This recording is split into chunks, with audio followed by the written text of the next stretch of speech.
هسه افتهمنا هذه الرواية. علينا أن نفرق بين ولد العباس وبين العباس والعباس، وهذه على مستوى الأطروحة، لعله يأتي فهم ثاني أعلى يأسس، ولكن هذا ما وصلنا إليه الآن على عدة أطروحات. وبين ولد فلان وآل فلان وبين العباس. يقول بعض العلماء أن الروايات الأولى تشير إلى حكم ثان لهم شبيه بالأول من الناحية المنهجية والسياسية، ومقره بغداد، بمعنى من المعاني. يقول أن هؤلاء العلماء، اتجاه كبير من العلماء، ما عندنا مجال نعدد أسمائهم وكذا وآرائهم وكتبهم، يقول أن هذه الرواية تشير على أن هناك حكم في بغداد ثاني لولد العباس. لماذا صاروا ثاني لولد العباس؟ لأن نفس منهجيتهم، عدائهم لأهل البيت، ظلمهم، استخفافهم بالمحرمات، استخفافهم بالدماء، استخفافهم كذا شيء، فسموا ولد العباس. شلون السفيانيين؟ لأن هو السفياني نفسه هو أصل السفياني صاحب فتنة الشام. لماذا رواية أمة أهل البيت هو مع العلم عنده اسم؟ لماذا سموه السفياني؟ لأن منهجه نفس منهج ابن أبي سفيان، معاوية وسفيان بن حرب وأبو سفيان بن حرب وهكذا. ولكن هذه كأطروحة، وإن كانت ضعيفة، ولكن كأطروحة تؤخذ هكذا على محمل. والروايات الثانية تتحدث عن أسرة تحكم الحجاز. أكو بعضهم فسروها أنه لا، هذول ولد العباس وكذا، أسرة تحكم السعودية، بلدات تحكم الحجاز، ولها مواقف معادية للتشيع ومواقف معادية للمهدي وحركته، تماما كما كانت السقيفة وأذناب السقيفة ودولة بني سفيان معادية للتشيع لعلي بن أبي طالب وما شاكل. وهذه الأوصاف ولد العباس يعني ولد لفلان، ولد فلان ولد لفلان، وإنما هذه الولادة مو ولادة بطن ورحم، وإنما ولادة عقائدية، ولادة عقائدية. والظاهر اللي هي هاي أطروحة ثانية، لعله الأطروحة الثالثة وهي أنضج. والظاهر أن ولد العباس يشير إلى من يتخذ منهجهم وسياستهم، وليس بالضرورة أنه على خط عقائدي واحد معهم، مو شرط أنه على خط عقائدي واحد معهم، ولكن أسلوب إدارته لدولته يكون على شاكلتهم. وأما بني العباس فهو من أتباعهم، هذولك ولد المتولدين سياسيا، التفت، المتولد سياسي، المتولد العقائدي، فمن اتبعني فإنه مني، هذولا ولد العباس. أما بني العباس، فرق بين الولد والعباس. تارة الرواية مثل ما قرأنا ولد العباس، وتارة تأتيك تقول بني العباس. بني العباس لا، من ذريتهم يصلون إلى الحكم. إذا تنسبة يرجع ابن مروان بن الحكم أو ابن عثمان بن عفان أو ما شكل. وأما بني العباس فهو من يتابعهم منهجا وعقيدة وينطلق معهم وسيكون محلهم الحجاز ويعادون التشيع والمهدي. عموما تتجدد دولة بني العباس في آخر الزمان، أي قبل السفياني وظهور المهدي، تتجدد وتقوى، بل مو فقط تتجدد وتقوى، بل يكون نداء واضح لإعادة حكومتهم، وسوف نأتي عليها مفصلا. يكون نداء سياسي واقتصادي وضغط على إعادة دولة الخلافة الراشدة وخلافة بني أمية، وعلى منهج بني أمية. وذكروها علنا، يقول نحن نفتخر حتى إلى الآن في بعض قنواتهم الوصال وغير الوصال، يذكر يقول نحن نتشرف أن نعيد أمجاد بلاد الشام ونرجعها إلى حاضرة العرب والإسلاميين في الدولة الأموية، نحن نفتخر أن نكون من بني أمية. عموما وتتجدد هذه ويبقى نداء لها. الجانب الثاني، لقد بينت هذه السياسة، سياسة العباسيين، على دعامتين. سياسة العباسيين سابقا انبنت على دعامتين، التفت. الدعامة الأول التشويه الإعلامي ضد أتباع أهل البيت وضد الأئمة. رسول الله كاذب، علي بن أبي طالب ادعى الخلافة وهو ظالم، كذا كذا كذا، والتشويه الإعلامي. وإلى الآن تلاحظ التشويه الإعلامي في إذاعاتهم، بمجرد أن تشوف صفا غير صفا كذا شيء، تشوف الضخ الإعلامي والتشويه الإعلامي المركز على مذهب أئمة أهل البيت. أولا حكومة بني العباس ابتنت على دعامتين. الدعامة الأولى التشويه الإعلامي ضد الشيعة وأكذوبة التشيع وأكذوبة ابن سبأ، وإن التشيع ولد يهوديا، وإنما ولد يهوديا بقصة قتل عثمان الخليفة الثالث، وهكذا. الجانب الثاني، الدعامة الثانية، الدعامة الإعلامية الأولى. الدعامة الثانية التصفية الجسدية للوجود الشيعي وللوجوه الشيعية، وهذا ما قام به معاوية بن أبي سفيان وثلة من قادة الحزب الأموي، ونفس أهمية كذلك يتكرر هنا. عموما قلنا إنه ووهى سلطانهم عند اختلافهم والاختلاف فيما بينهم، ويضعف ويطمع فيهم من لم يطمع في مكاسبهم ومناصبهم وامتيازاتهم وأموالهم وغيرها من المعارضين من المشردين من جميع هذه، وهذه كلها لها نظام كنظام الخرس، تتبع بعضها بعضا إلى أن تصل النتيجة لعله مثل ما نشوف صارت في ليبيا، صارت في مصر، بعدين صارت في اليمن، صارت في البحرين، وبعدين صارت في سوريا. إذن هو نظام كنظام الخرس، وخلعت العرب قد أعطينا فهمها، ويرفع كل ذي صيص صيصيته. يقول فخر الأمة العلامة المجلسي في بحار الأنوار الجزء 52 صفحة 242، سبحان الله يا طلعت، يقول في 242: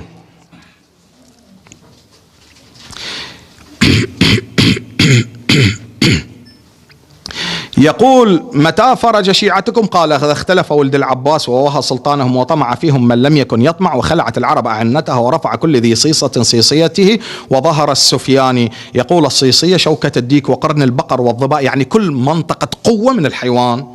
بالديك هذا اللي برجلين يصيرن هيك، بالبقر قرونه، بالظباء كذا شيء. وكلما امتنع به أي أظهر كل ذي قوة قوته، ولامة الحرب مهموزا أداته. جيد، تعبنا.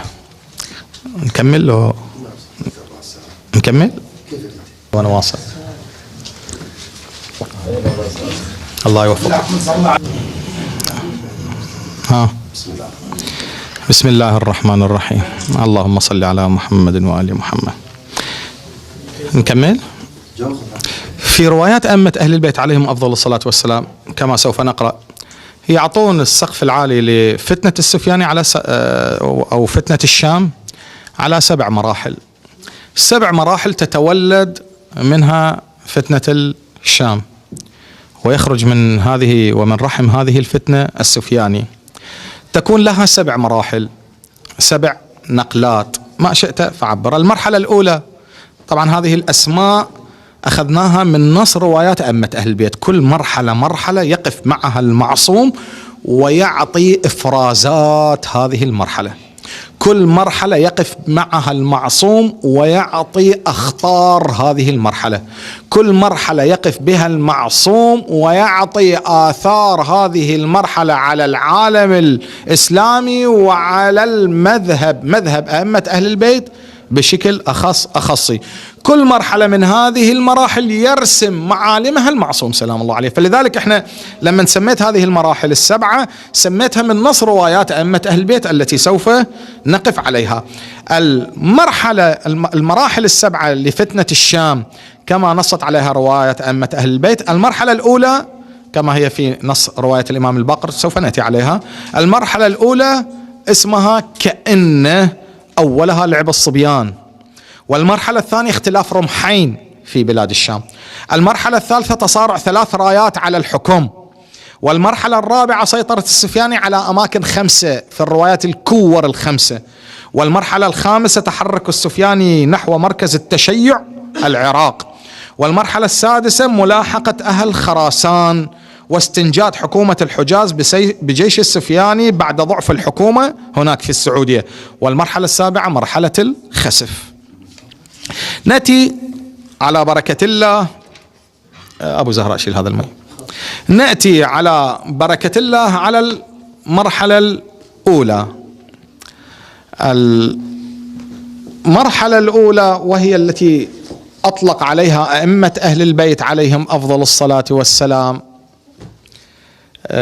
مرحلة لعب الصبيان، كأن أولها لعب الصبيان. الكتاب الجزء الثاني الحاوي للفتاوي للسيوطي الجزء الثاني صفحة 71 يقول عن المسيب عن الإمام الباقر عليه أفضل الصلاة والسلام، يقول: يملك رجل من بني هاشم إلى أن يقول تكون فتنة كأن أولها لعب الصبيان. طبعا يتكلم الرواية طويلة، يتكلم عن أحداث دمشق. يقول: تكون فتنة كأن أولها لعب الصبيان، كلما سكنت من جانب طمت من جانب آخر. تهدأ من جهة تفور من هذه الجهة، تهدأ من هذه الجهة تفور من هذه الجهة، وليس لها حل. واحنا قلنا سابقا، قلنا انها كلما طمت من جانب جيشت، ما إلها حل. كلما أرادوا المخرج، في رواية الإمام الباقر، كلما أرادوا المخرج منها لا يستطيعون. لا أكو حل خارجي من دول عظمى لحل أحداث سوريا، ولا أكو حل من داخل سوريا. المهم يقول: تكون فتنة كأن أولها لعب الصبيان، كلما سكنت من جانب طمت من جانب آخر فلا تتناهى، ما تنتهي. هذه يحاولون يلزقون بها ما تنتهي، يحاولون يسدوها من جوانبها تنفتق ما تنتهي. نهايتها وين؟ يقول: حتى طمت من جانب آخر فلا تتناهى، حتى ينادي مناد من السماء: ألا إن الأمير فلان ذلكم الأمير حقا 3 مرات. واضح.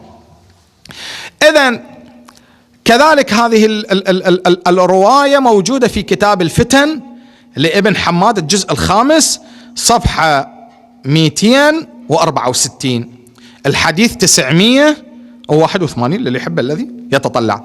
أحداث فتنة الشام، هذا الرواية، أحداث فتنة الشام بدايتها شنو؟ بدايتها مثل لعب الأطفال، لعب الصبيان. ملتفت؟ يعني ما بوراها قصد مطلقا، عفوية. يخرجون شلون لعب الأطفال؟ يلعب الصبي بطبيعته لما يأذي ما يريد يأذي، إنما هو عنده طاقة حركية، احنا نسميه وكح. لا مو وكح، هو إنما عنده طاقة حركية يريد يترجمها بالواقع العملي، فتلقاه يقمز ويلعب.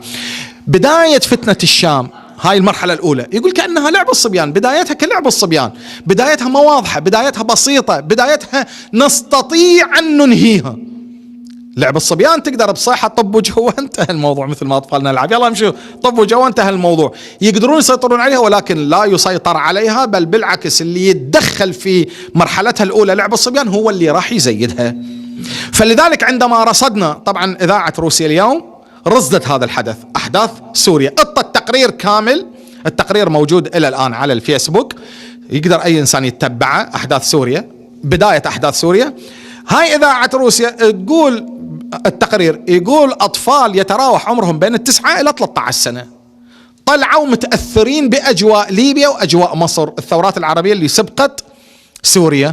يقول طلعوا يهوسون بالشارع، من ريد أسد من ريد أسد، ويكتبون على الحياطين بالطباشير يسقط أسد.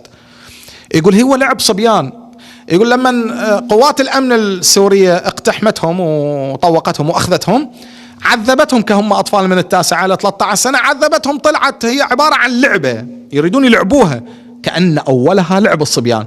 هذا نفس التقرير يقول لعبة، لا بوراهم أجندات سياسية، ولا بوراهم عشائر، ولا بوراهم أحزاب سياسية، ولا بوراهم أي إنسان، إنما هو صباهم وصبينتهم طلعتهم يلعبون متأثرين بالأخبار، يسمعون مصر صار بها هيك، اليمن صار بها، ليبيا صار هيك بها، المغرب صار بها هيك، فمتأثرين. المشكلة وين صارت؟ المشكلة أنه لما عذبوهم أكو واحد بهم مريض، اللي التقرير يطيه اسمه علي بن حمزة، علي حمزة الخطيب، من أسرة الخطيب المعروفين في سوريا.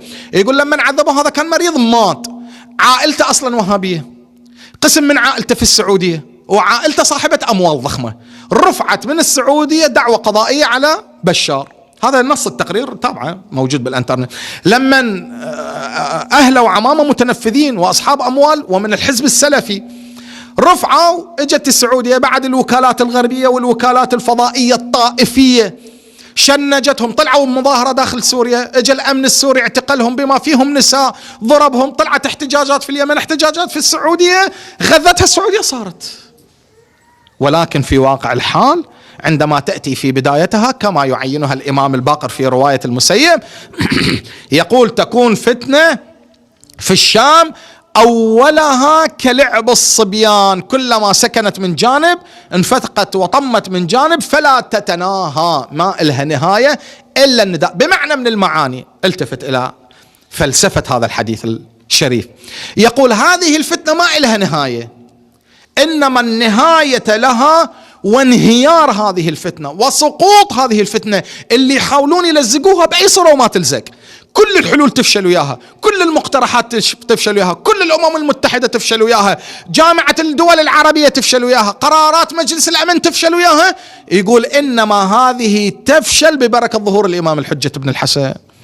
اللهم صل على محمد وآل محمد وعجل فرجهم والعن عدوهم.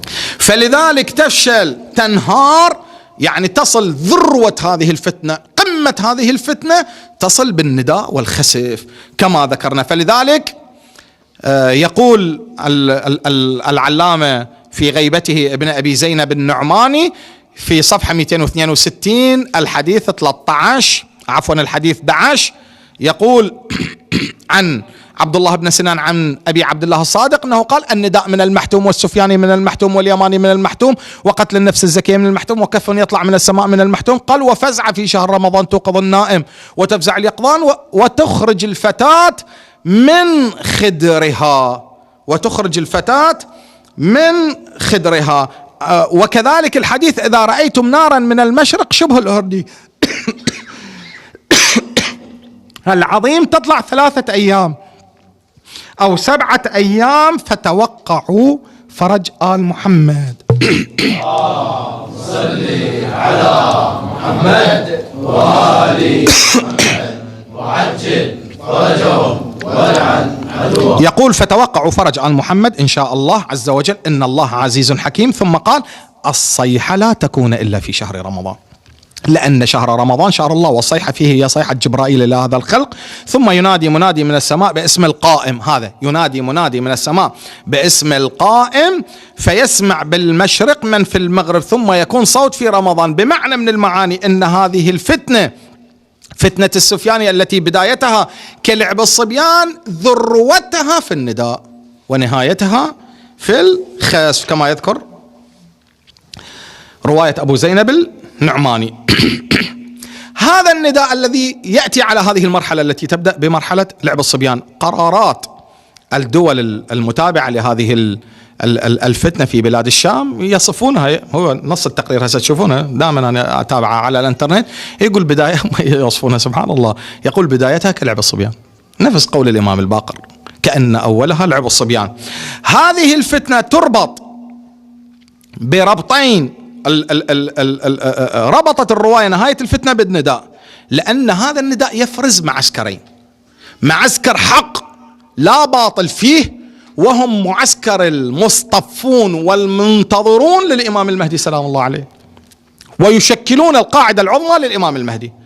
والمعسكر الثاني معسكر الفتنة الأموية ومعالمها، وأهم هدف لها العداء. التفت، العداء لعلي ولشيعة علي ولأماكن تواجد شيعة علي من المراقد المقدسة والمعصومة.